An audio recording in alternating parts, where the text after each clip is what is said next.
Hello and welcome back, my lovely Lovecraftians, to another playthrough of a cult classic inspired by H P Lovecraft, the Dagon. Dagon is a faithful interactive adaptation of H P Lovecraft's work, focused on story and atmosphere. You will not find difficult choices, actions, sequences, or inventory management here, and movement is limited to progressing through locations along with the plot. I am writing this under an appreciable mental strain, since by tonight I shall be no more.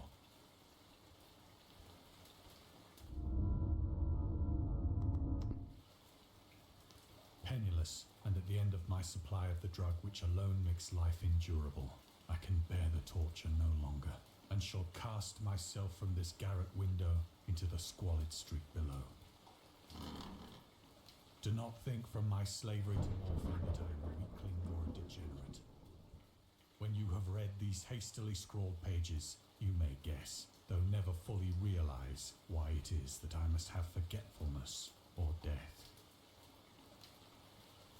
He's so dramatic. I would be too, though, if I saw those terrible things that he saw. Least frequented parts of the broad Pacific, that the packet of which I was supercargo fell a victim to the German sea raider.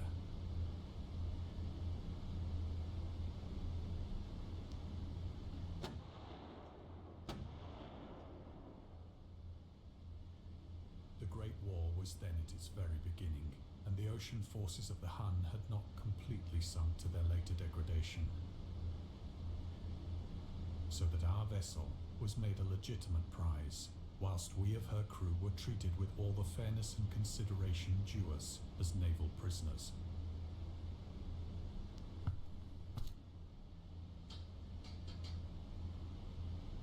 So liberal, indeed, was the discipline of our captors, that 5 days after we were taken, I managed to escape alone, in a small boat, with water and provisions for a good length of time. Oh god, I couldn't imagine what you'd have to eat. I don't even know if MREs existed during this time. When I finally found myself adrift and free, I had but little idea of my surroundings. Ooh, pretty. Never a competent navigator, I could only guess vaguely by the sun and stars that I was somewhat south of the equator.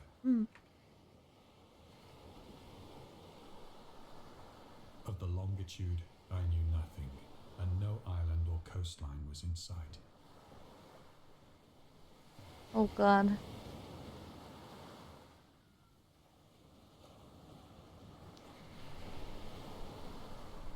The weather kept fair, and for uncounted days I drifted aimlessly beneath the scorching sun, waiting either for some passing ship or to be cast on the shores of some habitable land.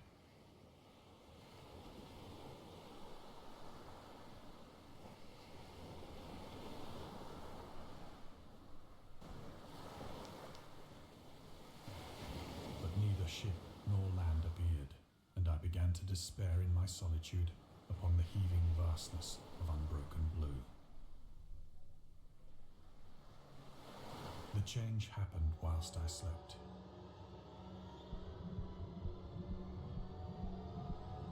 Its details I shall never know, for my slumber, though troubled and dream-infested, was continued.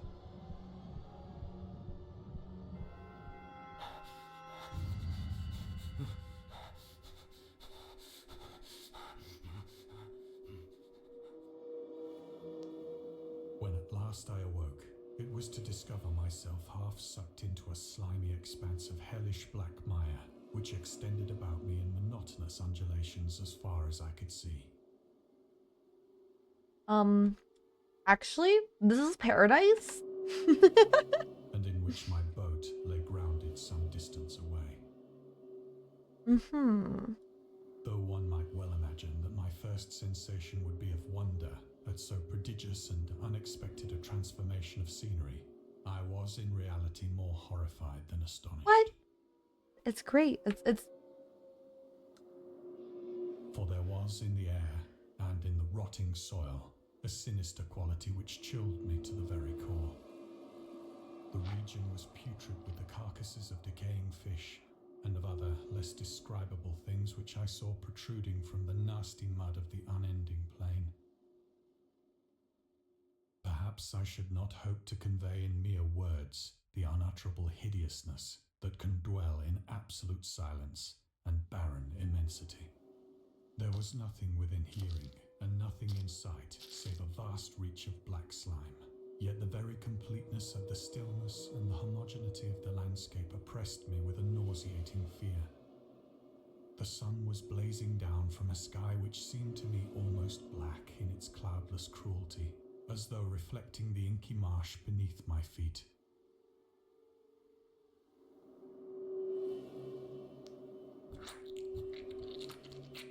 Oh.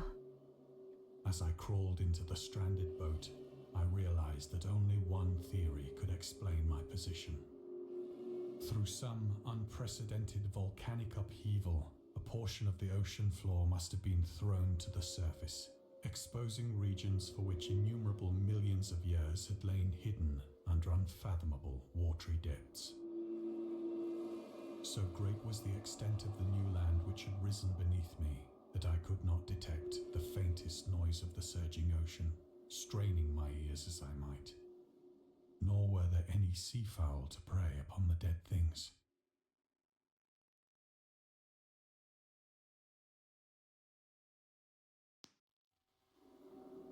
For several hours I sat thinking or brooding in the boat, which lay upon its side and afforded a slight shade as the sun moved across the heavens. As the day progressed, the ground lost some of its stickiness and seemed likely to dry sufficiently for travelling purposes in a short time. That night I slept but little, and the next day I made for myself a pack containing food and water, preparatory to an overland journey in search of the vanished sea and possible rescue.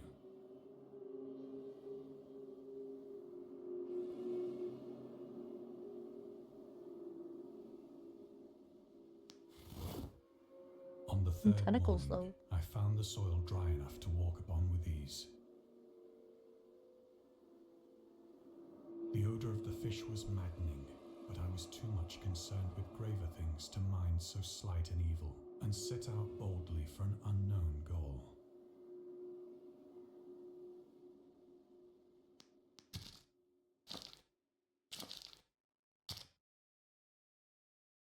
All day I forged steadily westward, guided by a faraway hummock which rose higher than any other elevation on the rolling desert.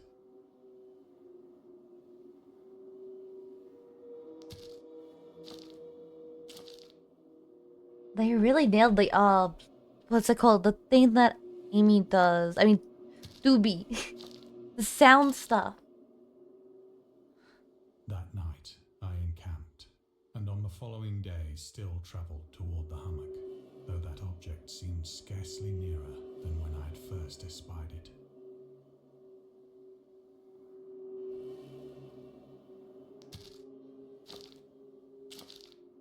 Yeah, they definitely got the squishing good. Oh, it's so gross. By the fourth evening, I attained the base of the mound, which turned out to be much higher than it had appeared from a distance. An intervening valley setting it out in sharp relief from the general surface. Too weary to ascend, I slept in the shadow of the hill. I know not why my dreams were so wild that night. But ere the waning and fantastically gibbous moon had risen far above the eastern plain, I was awake in a cold perspiration, determined to sleep no more. Such visions as I had experienced were too much for me to endure again, and in the glow of the moon I saw how unwise I had been to travel by day. Without the glare of the parching sun, my journey would have cost me less energy. Indeed, I now felt quite able to perform the ascent which had deterred me at sunset. Picking up my pack, I started for the crest of the eminence. That has to be my pack, right? I Nailed have it. said that the unbroken monotony of the rolling plain was a source of vague horror to me. But I think my horror was greater when I gained the summit of the mound and looked down the other side into an immeasurable pit or canyon, whose black recesses the moon had not yet soared high enough to illumine. I felt myself on the edge of the world, peering over the rim into a fathomless chaos of eternal night. Through my terror ran curious reminiscences of Paradise Lost. and of Satan's hideous climb through the unfashioned realms of darkness. As the moon climbed higher in the sky, I began to see that the slopes of the valley were not quite so perpendicular as I had imagined. Ledges and outcroppings of rock afforded fairly easy footholds for a descent. Oh no. Whilst after a drop of only a few hundred feet, the declivity became very gradual. Oh no. Oh.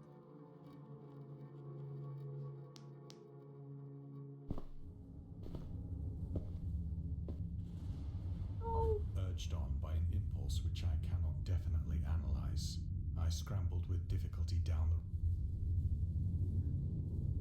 I got too scared to even continue. I'll read it. Down the rocks and stood on a gentler slope beneath.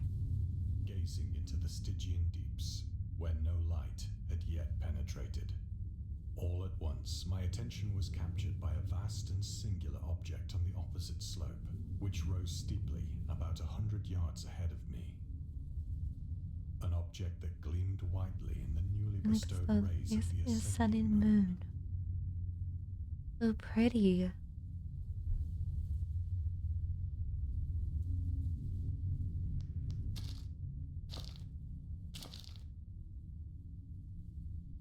That it was merely a gigantic piece of stone, I soon assured myself.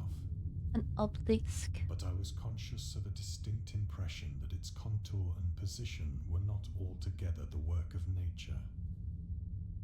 A closer scrutiny filled me with sensations I cannot express.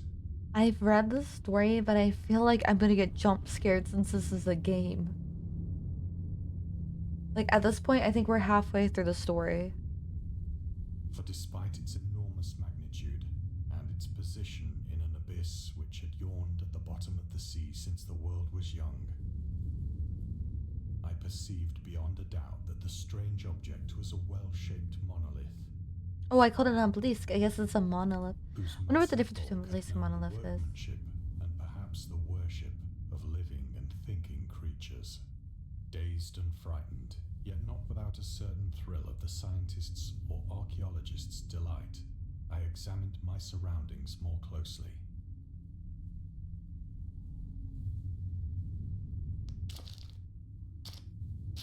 Oh, the walking noise. The moon, now near the zenith, shone weirdly and vividly above the towering steeps that hemmed in the chasm, and revealed the fact that a far-flung body of water flowed at the bottom, winding out of sight in both directions and almost lapping my feet as I stood on the slope. Across the chasm, the wavelets washed the base of the Cyclopean monolith, on whose surface I could now trace both inscriptions and crude sculptures. The writing was in a system of hieroglyphics unknown to me and unlike anything I'd ever seen in books. Hey, that's me. Right there in the center. They captured my likeness so well, don't you think? Well, these hieroglyphs are amazing. I didn't expect it to look like this at all when I imagined it. I imagined it like crudely etched in. This is beautiful. Especially all the sea life on the side too. And I could see some of the other gods as well. And old ones. I like the tentacles in the bottom right corner. Let's see, let me move out of the way. Yeah, right there. Those ones are really cool too. Consisting for the most part of conventionalized aquatic symbols such as fishes, eels, octopi, crustaceans, mollusks, Several characters obviously represented marine things which are unknown to the modern world, but whose decomposing forms I had observed on the ocean-risen plain. It was the pictorial carving, however, that did most to hold me spellbound.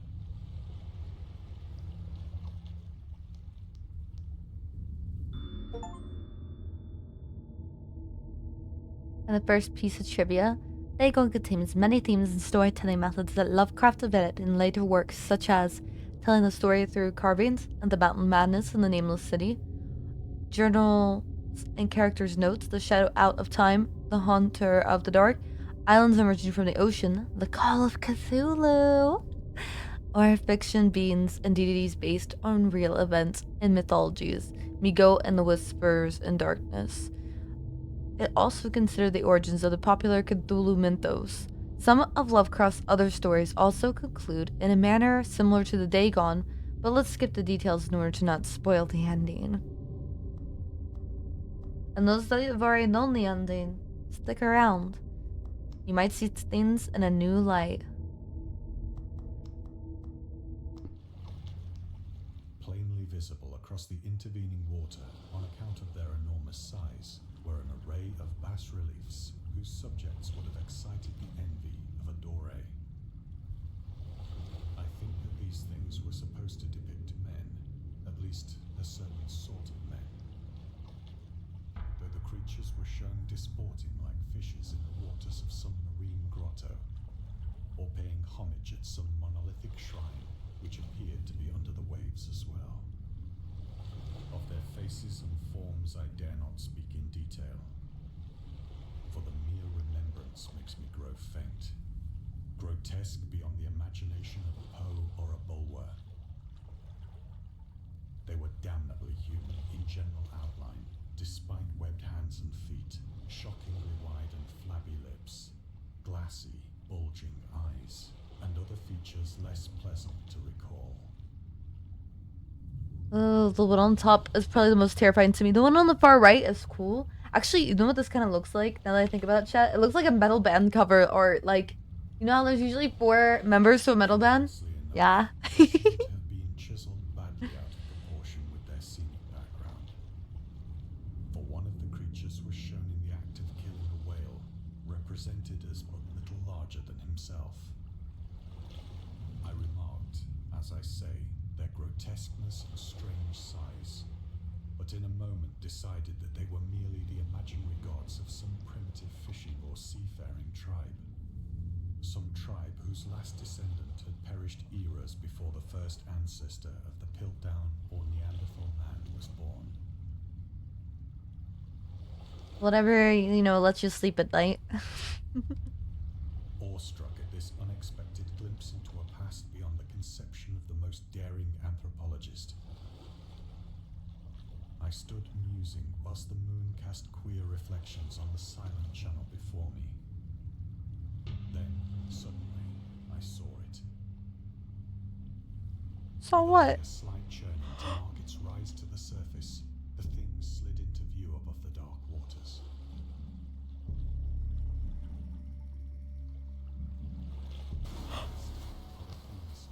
Loathsome, it darted like a stupendous monster of nightmares to the monolith, about which it flung its gigantic scaly arms, the while it bowed its hideous head and gave vent to certain measured sounds.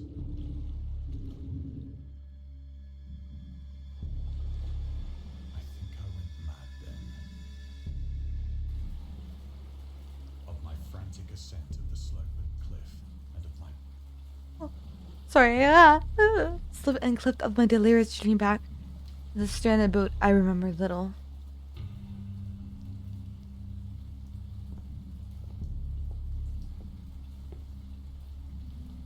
They did a really good job. sang a great deal and laughed oddly when I was unable to sing.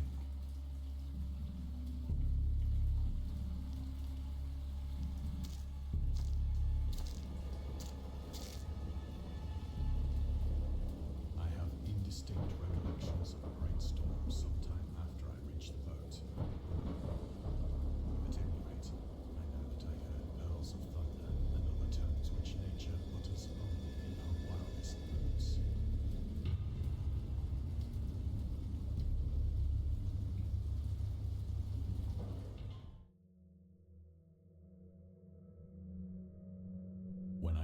out of the shadows. I was in a San Francisco hospital. Okay, I kind of did get a jump scare. I kind of was right. I wasn't expecting them to make the Dagon jump all the way out of the water. Brought thither by the captain of the American ship which had picked up my boat in mid-ocean. In my delirium, I had said much, but found that my words had been given scant attention. Of any land upheaval in the Pacific, my rescuers knew nothing. Nor did I deem it necessary to insist upon a thing which I knew they could not believe.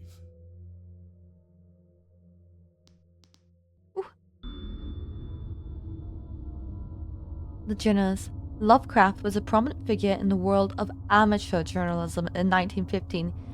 He started publishing his own journal called The Conservative, which included political and social commentary, poetry, short stories, and literary criticism written by him and other authors. Howard was a skilled wordsmith, but he also took criticism to heart, which resulted in his decision to step away from writing poetry and concentrate on weird fiction again. For the first time since his teenage years, Dagon, published in 1919, is one of the short stories written during that period. In this example, experts from The Conservative, the master of horror fiction, explains his attitude towards warfare and the idea of world peace. Why any sane human being can believe in the possibility of universal peace is more than the Conservative could fathom. Should the entire civilized world agree simultaneously to disarm, one or more nations would undoubtedly retain secret armaments, and at the proper time take advantage of their more altruistic and less austere contemporaries in a wild career of conquest against unarmed victims.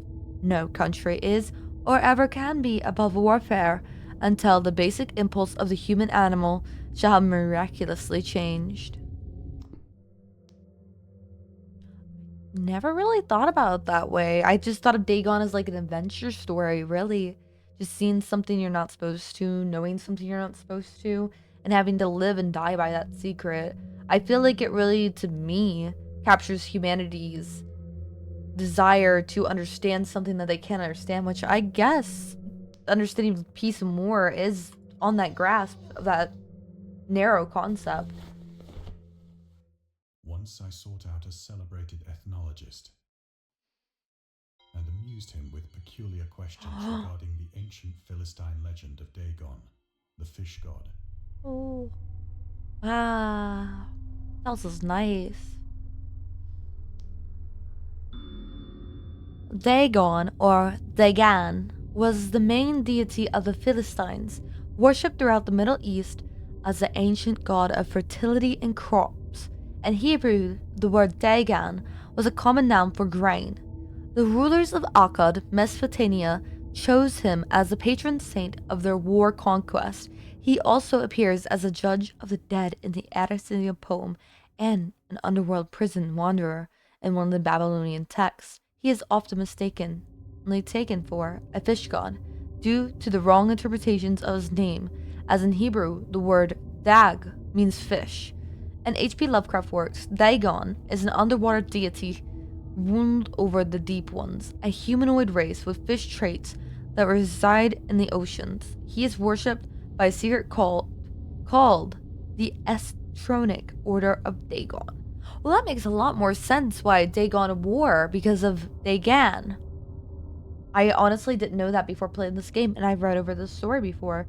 I really like this company, and I can't wait. They have 5 other stories. I can't wait to cover the other stories with them. I think this is beautifully done. I'm really enjoying the immersiveness of the audio and the beauty of the scenery. Oh, it's so cool. Actually, Dagon, it means Dagan. I like the little facts. Let's see though, where was I really looking for?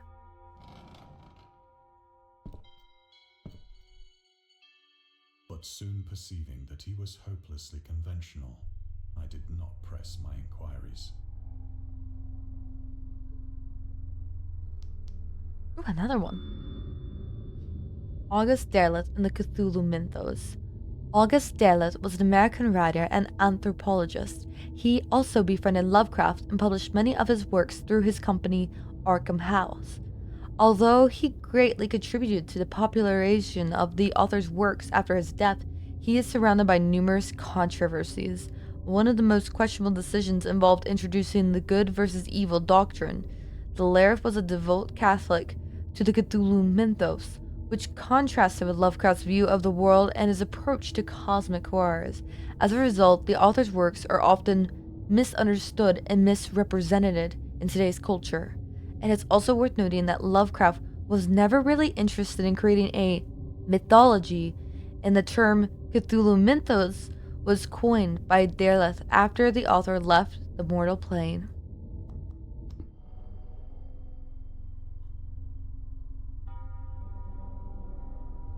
They're putting so much insight into his life.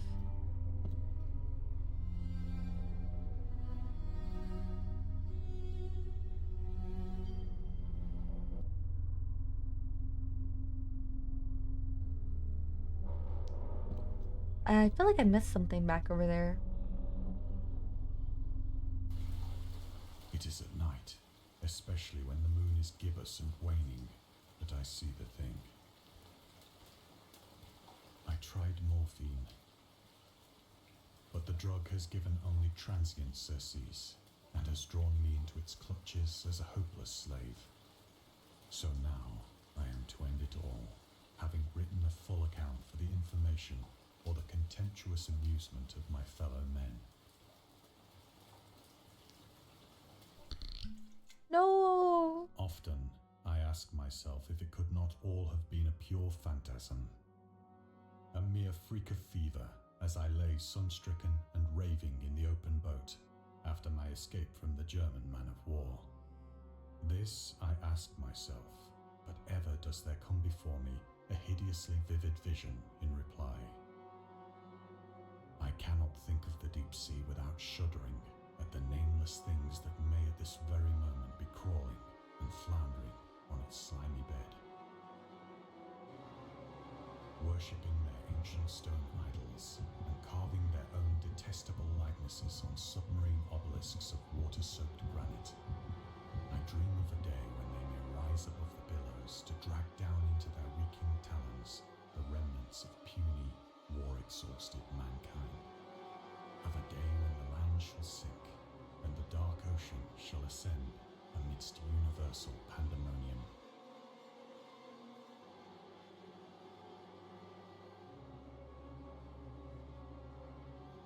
You know what, I guess it just flew over my head. The war. The war was mentioned at the beginning and the war was mentioned at the end of the book.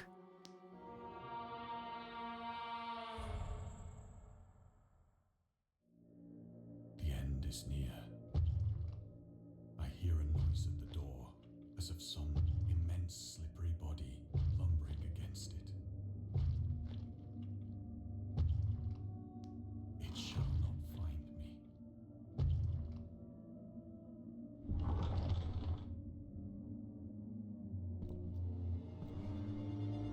God, that hand!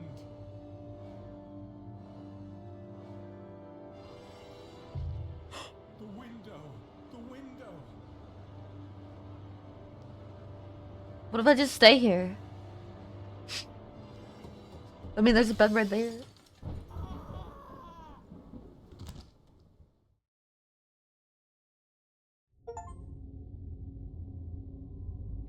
And these were the other stories I was talking about.